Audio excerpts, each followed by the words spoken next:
Cluster B personality disorders are characterized by dramatic, overly emotional, and unpredictable thoughts and behavior. From Ars Longa Media, this is Cluster B, scientifically informed, expert insights into the 4 Cluster B personality types: antisocial, borderline, narcissistic, and histrionic personality disorder. Here's today's host, Dr. Todd Grande. Hello, this is Dr. Grande. Today's question asks if I can identify some of the beliefs and thoughts that drive or are associated with borderline personality disorder. So I answer this question by looking at 10 borderline behaviors and the thoughts that cause them. This question about borderline personality behaviors, I think, is really getting at this idea that when people behave in a certain way, to some extent, that's driven by or associated with beliefs and thoughts. And that's actually one of the core principles that we see in cognitive behavioral therapy, CBT. Beliefs combine with stress, and this leads to thoughts, and then thoughts lead to behaviors. So one technique we see in CBT is to try to identify those beliefs and thoughts. This helps us to change the thoughts so that we can change the behavior. So this exercise of decoding behaviors is actually part of CBT. Now, borderline personality disorder, which I'll call BPD, has some similarities and differences when compared to narcissistic personality disorder, which I'll call NPD. I've recorded a few videos on the thoughts behind NPD, so I thought it'd be good to kind of give a comparison here. So with both disorders, we really see a lack of insight, so that'll be evident when looking at these thoughts and behaviors. NPD has an association with deception. Borderline personality disorder really doesn't. Now, anybody, regardless of their personality, can tell a lie, but again, deception is not considered to be a characteristic of BPD. Now, the thoughts of somebody with BPD are going to be congruent with the behaviors. The behavior makes sense in light of the thoughts, but the thoughts are going to be distorted, just as the behaviors are often counterproductive. Distorted thinking translates into distorted behavior. This conversion from thoughts to behavior can occur both intentionally and unintentionally, but either way, this has terrible consequences for the person who has the disorder and potentially for people who are exposed to some of the more extreme behaviors. Sometimes different personality pathology can lead to the same behavior, but for different reasons. We see there are different purposes for engaging in behaviors. Therefore, to provide a little bit of perspective across personality pathology, when I go through each of the behaviors and talk about the borderline personality disorder thoughts that are associated with them, I'm also going to look at another thought from another personality disorder that could lead to the same behavior. A couple important things before I get into this list. When I use the word thought, in this context, it could also be a belief, attitude, or expectation. It's just easier to say thought. And just to keep this presentation orderly, my examples will presume that the individual with BPD and the romantic partner are married. This way I can use the term wife or husband to mean the person with the disorder instead of saying a person with borderline personality disorder each time, right? So again, just for expediency. For the first 5 examples, the wife will have BPD, and for the last 5, the husband will have BPD. So starting with behavior number 1, this is idealizing a romantic partner. So the wife thinks that the husband is the greatest person ever. Of course, this is very common with BPD. So what could be the thoughts here? Well, the first one, you are my one true love, right? So they're really kind of focusing on that person. The wife is focusing on the husband as her one true love. Next thought, you are the one that's going to save me from myself, right? That's a fairly popular thought. And the last one, I can now finally have true happiness and not feel empty. And we know a chronic feeling of emptiness, of course, is part of borderline personality disorder. So now looking at dependent personality disorder, a thought that might lead to the same behavior from this personality disorder. If I idealize you, you will be more likely to support me, right? So basically, this is just a mechanism to not lose support from the perspective of dependent personality disorder. Moving to behavior number 2, this is devaluing the romantic partner, right? So the first one was idealizing, then we see devaluing. So the wife believes that the husband is the worst person in the world. So again, this cycle, the love-hate cycle, fairly common with BPD.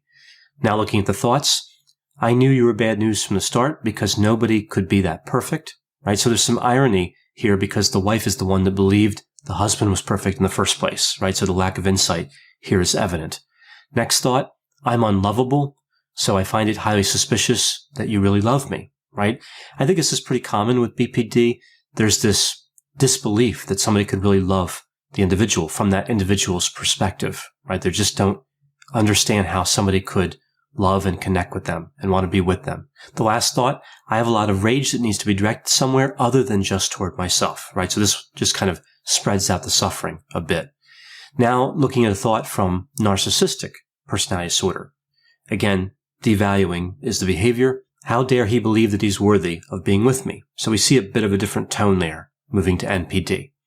Now, looking at behavior number 3, after a breakup with her husband that definitely seems permanent, the wife declines an offer from a new love interest, like to go on a date, even though she's attracted to the new love interest. She indicates that the husband will be coming back someday. So again, we see this idea that the original husband was really the one. They were destined to be together. And even though they're not together and they won't ever be together again, the wife holds out hope and will not move forward romantically, even though she really does want to be in a romantic relationship. So the thoughts here. You could never be as good as him, right? So this is her talking to the person asking her out on a date. The next thought, my husband understood me like no one else can.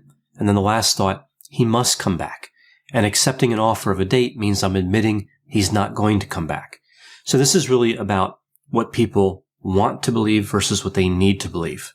And this is one of those areas where the wife needs to believe it. And that's always the type of belief that's associated with a more profound lack of insight. So now looking at this from the perspective of avoidant personality disorder, I can't risk the pain of rejection from this new love interest, so I'd rather hold on to the fantasy that my husband is coming back. Moving to behavior number 4, the wife attacks a romantic rival. So like maybe in a love triangle that forms, and the wife attacks that other person. Now this isn't an everyday thing we see with BPD, but I have seen this many times, right? This does happen when things get really heated and complicated in these relationships. So the thoughts here. This romantic rival is the reason why my husband left me. She is the problem, right? So even though the husband, of course, owns some of that behavior, the wife is going to blame that romantic rival. Next thought, this attack proves that our love is real, right? So in a way, the wife being violent, the wife attacking, in her mind, is proving that her love is real, not just her love for the husband, but her husband's love for her. There's an intensity about relationships that involve borderline personality disorder, and that's really typified in this particular thought. The last thought, this is what she gets for messing with true love, right? So this is, again, kind of holding that relationship as really special, and everyone else is just in the way, and they need to get out of the way or they're going to get injured. So now moving to antisocial personality disorder. This love triangle and the subsequent attack is a good pretext for me to steal money from the romantic rival, right? So sometimes with antisocial, it's not so much about strong feelings of connectedness, but more trying to get something out of the actions, right? So instrumentality, wanting to gain something material from the actions. Now moving to behavior number 5. This one's kind of wrapped up with the frantic efforts to avoid abandonment. We see this is one of the symptom criteria for BPD. And specifically here, I'm looking at excessive communication through texting. That's actually fairly common. That's a common manifestation of this symptom criterion. So the thoughts here, if I keep communicating with him constantly, he will know that I care, right? So this is an effort to make sure he understands how much he's loved. Second thought, if I don't keep communicating, he will believe that I've lost interest. So this is kind of like the opposite side of the coin. I have to keep communicating so he knows that I love him, and if I don't, he'll think that I don't love him. Third thought, I'm so scared of being rejected, I just don't know what else to do. So sometimes this type of communication just really comes out of anxiety, just not knowing how to secure the relationship. We see a profound sense of insecurity with BPD. Moving over to paranoid, I think he's having an affair, and if I keep communicating, he will know that I'm watching him, right? So again, kind of a different tone there from a paranoid perspective. Now moving to item number 6, this is impulsive self-harm. This is moving over to the husband though, so the husband has BPD and the wife does not. And specifically here, I'm talking about behavior after a breakup. So the first thought, when she sees that I hurt myself, she will understand that she caused this and she'll come back. Right? So again, we see lack of insight. Next thought, this will teach her and everybody else to take my demands seriously. So sometimes the behavior is simply to prove a point. The last thought, this will prove to her that I love her more than anyone else in the world, right? So again, we see kind of a love communication style that is not appropriate or helpful. Now looking at this from the point of view of histrionic personality disorder, now I'm going to be the center of attention, right? So a little more straightforward with that particular personality disorder in terms of this behavior. So now looking at the seventh behavior, this one is related to affective instability, and this is how somebody makes sense and interprets their own emotional instability. So that's what I'm really getting at here with the seventh behavior. It's not the affective instability itself. It's how somebody makes sense of it. So the thoughts here, my feelings always point toward the truth, right? So this is something we see often with BPD. The husband believes that the feelings point to the truth. They are totally congruent with what's actually happening in the world. The next thought, my feelings are 100% justified. This is kind of similar to that first thought. Again, the feelings must have wisdom. They must speak about something that's true, so therefore they would be justified. Last thought, I wish I didn't feel anything at all. So sometimes numbness is more desirable in these situations for the husband, and sometimes it's not, and we see people kind of go back and forth with BPD on that issue of feeling numb, so not feeling anything at all. Looking at this interpretation from the point of view of antisocial personality disorder, this display of unstable emotions will make people fear me. So in a way, they look at the back and forth between extreme emotional states as being potentially helpful to be feared and respected. Behavior number 8 is anger, and we see this quite a bit with BPD. The first thought, I hurt so much and somebody else must be to blame, right? So the anger is a way of involving other people in one's suffering. The second thought, my anger will make other people suffer and make them understand how much I'm hurting. So pretty similar here, a little bit more deliberate, like I want other people to suffer in order to comprehend my suffering. So not just the blame component, but the understanding component. And the third thought, others have always hated me, and this is my revenge, right? So this one even more targeted. So somebody is lashing out in anger because they need to set the record straight. People are out to get them, people hate them, and they're simply reciprocating. So what about looking at anger from the perspective of obsessive compulsive personality disorder, OCPD?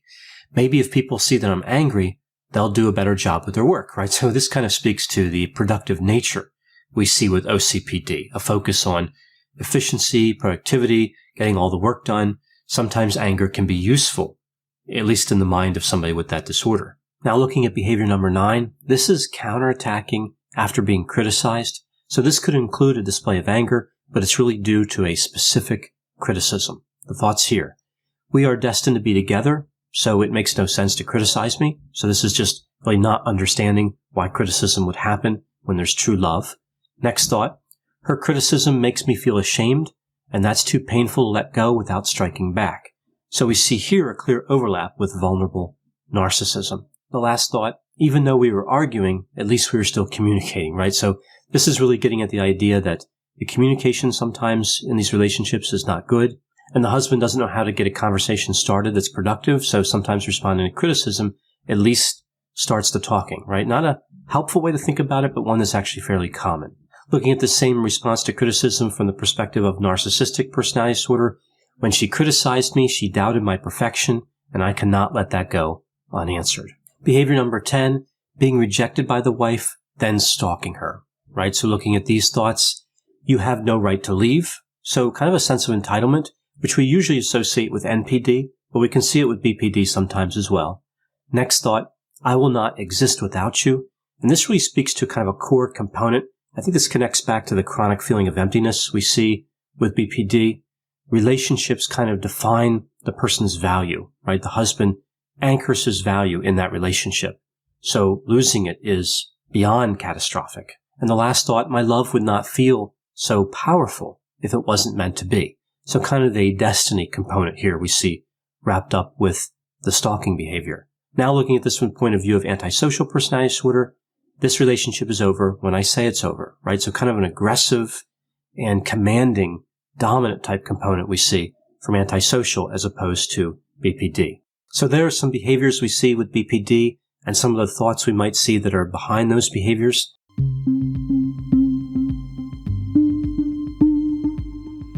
For more content like this, check out Healthy Toxic, another podcast from Ars Longa Media, all about what makes or breaks relationships, including issues related to narcissism, narcissistic abuse, and how personality disorders affect relationships. Ars Longa Vita Brevis. Learn more at arslonga.media.